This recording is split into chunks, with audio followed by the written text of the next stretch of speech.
Now we are studying law of conservation of energy. Okay.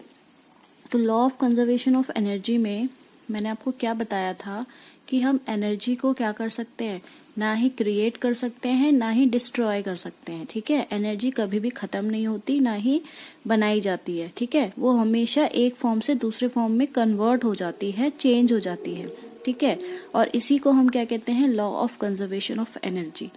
इसको समझने के लिए हमें बुक में ये कहा गया था कि जब भी एनर्जी का ट्रांसफॉर्मेशन होता है, मतलब जब भी एक एनर्जी दूसरी एनर्जी में कन्वर्ट होती है, तो जो टोटल एनर्जी होती है ना, टोटल एनर्जी का मतलब हम इस चैप्टर में कौन कौन सी एनर्जी पढ़ रहे हैं बच्चे, potential energy and kinetic energy. ठीक है, तो जो टोटल एनर्जी होती है ना, किसी भी चेंज में, किसी भी ट्रांसफॉर्मेशन में, वो हमेशा कांस्टेंट होती है. कांस्टेंट मतलब एक जैसी होती है. इसी को समझने के लिए हमने एक एग्जाम्पल भी रीड किया था, बट आई होप कि आपको समझ में आ गया होगा.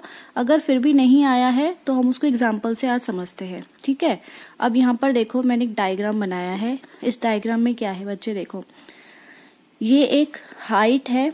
ठीक है, ग्राउंड से ओ तक एक हाइट है जिसको हमने एच ले लिया है. ठीक है, हाइट क्या है, ये एच है. ओके, अब इस ओ पॉइंट पे एक बॉल ली है हमने, एक ऑब्जेक्ट ले लो, मैंने बॉल लिया है. ठीक है, उस बॉल को आपको इस पर्टिकुलर हाइट से नीचे गिराना है, रिलीज करना है, छोड़ना है. ठीक है, अब आप देखोगे हम इस हाइट से नीचे ग्राउंड तक बॉल की जो पोजीशन है ना, अलग अलग जगह पे उसकी एनर्जी को कैलकुलेट करेंगे कि उसकी टोटल एनर्जी कैसे कांस्टेंट आती है. ठीक है, कैसे कांस्टेंट हम कह रहे हैं. तो मैंने यहाँ पर 3 पोजीशन ली है. ठीक है, एक है आपका ओ पोजीशन, जहां पर पर्टिकुलर जो हाइट है और ग्राउंड से जो हमने हाइट कंसीडर की है उस ओ पॉइंट पर. एक हम लेंगे सेंटर में, कहीं बॉल जब गिरी तो एक सेंटर में भी तो आएगी ना, फिर नीचे गिरेगी. तो हमने एक ए पॉइंट ले लिया और लास्ट ग्राउंड वाला है जो बी पॉइंट है. ठीक है, हम इस 3 पोजीशन पे टोटल एनर्जी कैलकुलेट करेंगे और देखेंगे किस तरीके से mechanical energy, that is potential and kinetic energy, total energy constant आती है. ठीक है, तो सबसे पहले हम पॉइंट ओ पे निकालेंगे. पॉइंट ओ पे हम पहले काइनेटिक एनर्जी निकालेंगे, फिर पोटेंशियल एनर्जी निकालेंगे. ठीक है, अब आप देखोगे कि पॉइंट ओ पे इनिशियल वेलोसिटी क्या हो जाएगी बच्चे, 0, क्योंकि अभी बॉल तो हमारे हाथ में है ना, हमने छोड़ा तो है नहीं उसको, नीचे तो नहीं रिलीज किया, तो इनिशियल वेलोसिटी उसकी क्या है, 0 है. मास मान लो m है, ऑब्जेक्ट का, बॉल का मास क्या है, m है. ठीक है, तो काइनेटिक एनर्जी का फॉर्मूला क्या होता है बच्चे, हाफ mv². अब इनिशियल वेलोसिटी मतलब v क्या है, 0. काइनेटिक एनर्जी निकाल रहे हैं हम एट पॉइंट ओ पे. ठीक है, तो काइनेटिक एनर्जी क्या हो गई, हाफ mv². v हमारा है 0, m हमारा है मास. अगर हम यहाँ पर 0 पुट कर देंगे v में, तो काइनेटिक एनर्जी पूरी 0 हो गई. आ गया समझ में. तो kinetic energy at point O क्या हो गया, 0. ठीक है, अब हम निकालेंगे ओ पे पोटेंशियल एनर्जी. अब पोटेंशियल एनर्जी आपको सबको पता है कि हम निकालते हैं किस फॉर्मूले से, mgh फॉर्मूले से. ठीक है, m क्या है बच्चे, मास है. g क्या है, gravitational acceleration due to gravity, जो कि अर्थ लगाती है किसी भी ऑब्जेक्ट पर. h क्या है, वो पर्टिकुलर हाइट है जो हम कंसीडर कर रहे हैं ग्राउंड से. ठीक है, तो यहाँ पर m क्या है, मास ऑफ ऑब्जेक्ट. g हमारा ग्रेविटेशनल है, g acceleration due to gravity, इसमें भी कोई चेंज नहीं आएगा. h हमारी वो पर्टिकुलर हाइट है पॉइंट o तक. ठीक है, तो पोटेंशियल एनर्जी हमारी o पे हो गई mgh. ठीक है, अब o पे तो हमने काइनेटिक एनर्जी और पोटेंशियल एनर्जी निकाल ली. तो मैकेनिकल एनर्जी क्या हो गई, total energy, that is kinetic energy plus potential energy. जब दोनों को ऐड करोगे तो आपका मैकेनिकल एनर्जी क्या आ गया बच्चे, mgh. 0 plus mgh that is mgh.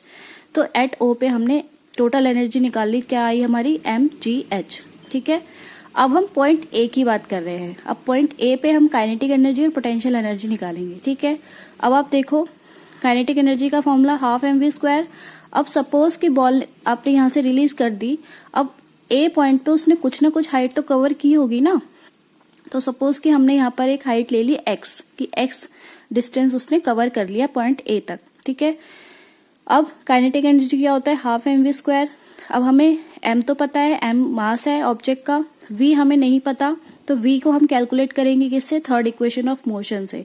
Third equation of motion क्या होता है बच्चे, v square minus u square is equals to 2gh। ठीक है, हम हाइट ले रहे हैं वर्टिकल डायरेक्शन में, तो एस की जगह क्या लेंगे, डिस्टेंस एच लेंगे।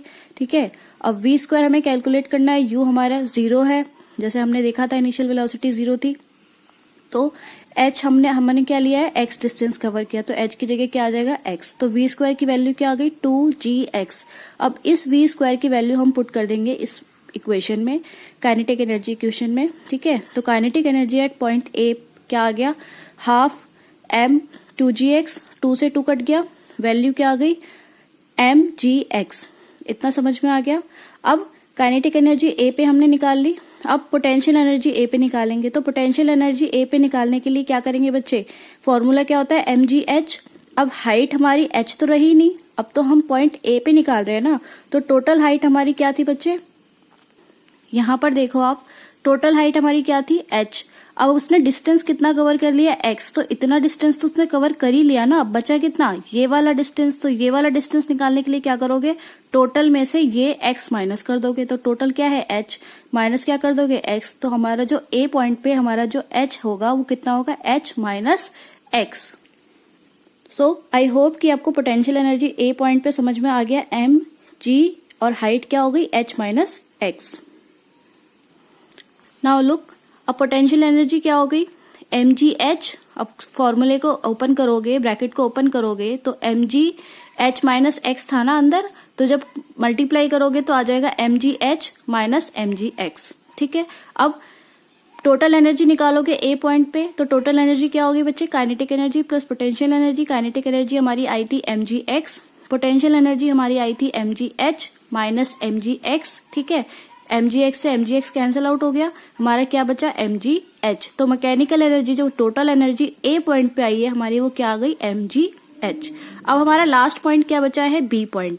अब बी पॉइंट पे देखो आप, बी पॉइंट कौन सा है हमारा, जो ग्राउंड है, जब बॉल ग्राउंड पे पहुंच गई। ठीक है, जब ग्राउंड को बॉल टच करेगी, तो वहां पर काइनेटिक एनर्जी क्या हो गई बच्चे, half m v square. V हमें नहीं पता कितनी वेलोसिटी से नीचे गई। ठीक है, तो वी हमें निकाल लेंगे उसी तरीके से, सेम फॉर्मूले से। अब इनिशियल वेलोसिटी हमारी क्या थी, 0 थी, तो वी स्क्वायर से हमारा फॉर्मूला h क्या आ गया, 2gh। ठीक है, तो ये वी स्क्वायर की वैल्यू हम पुट कर देंगे काइनेटिक एनर्जी की इक्वेशन में, तो हमारा जो काइनेटिक एनर्जी बी पॉइंट पे आ गया वो आ गया हमारा mgh। 2 से 2 कैंसिल कर दिया, mgh बचा। ठीक है, अब पोटेंशियल एनर्जी हमारी क्या हो जाएगी, mgh। ठीक है, अब यहाँ पर हाइट तो बची ही नहीं ना, पोटेंशियल एनर्जी तो मतलब यहाँ पर जो हम काइनेटिक एनर्जी निकाल रहे हैं, काइनेटिक एनर्जी क्या होती है, जो मोशन होती है। ठीक है, बॉल स्टॉप होने से पहले जो उसके अंदर काइनेटिक एनर्जी थी ना, बॉल को ग्राउंड तक पहुंचने से पहले जो काइनेटिक एनर्जी थी वो हम निकाल रहे हैं। ठीक है, क्योंकि रेस्ट पे आ जाएगी तब तो उसके अंदर पोटेंशियल एनर्जी आ गई ना, तो यहाँ पर पोटेंशियल एनर्जी बी पॉइंट पे क्या हो गया, हाइट तो खत्म हो गई, हाइट तो 0 हो गई, तो एक भी टर्म इसमें से 0 होगी, तो पोटेंशियल एनर्जी पूरी क्या हो जाएगी, 0। तो काइनेटिक एनर्जी और पोटेंशियल एनर्जी हमने बी पॉइंट पे निकाल लिया। अब टोटल एनर्जी निकालेंगे, टोटल एनर्जी क्या हो गया, mgh प्लस 0, तो मैकेनिकल एनर्जी बी पॉइंट पे क्या आ गई, mgh। अब आप देखोगे कि जो हमने टोटल एनर्जी कैलकुलेट की है ना, पॉइंट ओ पे, पॉइंट ए पे और पॉइंट बी पे, वो क्या आ रही है बच्चे, वो आ रही है mgh। मैं आपको दोबारा से दिखा देती हूँ एक बार, लुक दिस। यहाँ पर हमने ए पॉइंट पे मैकेनिकल एनर्जी क्या निकाली थी, मैकेनिकल एनर्जी मतलब टोटल एनर्जी क्या आई थी हमारी, mgh। उसके बाद हमने एट ए पॉइंट पे टोटल एनर्जी क्या निकाली थी, mgh। Now last B point पे हमने मैकेनिकल एनर्जी क्या निकाली थी, mgh। तो यही तो हमें प्रूफ करना था कि हर पॉइंट पे मतलब जो टोटल एनर्जी होती है ना, जब एनर्जी का ट्रांसफॉर्मेशन होता है एक फॉर्म से दूसरे फॉर्म में, लेकिन जब जो टोटल एनर्जी होती है ना वो कांस्टेंट होती है। कांस्टेंट हमने प्रूफ कर दिया कि हर पॉइंट पे जो टोटल एनर्जी है वो क्या है, mgh है। ठीक है, तो ये था हमारा law of conservation of energy, जो कि हमने एक सिंपल से एग्जाम्पल से बहुत ही अच्छे से समझ लिया।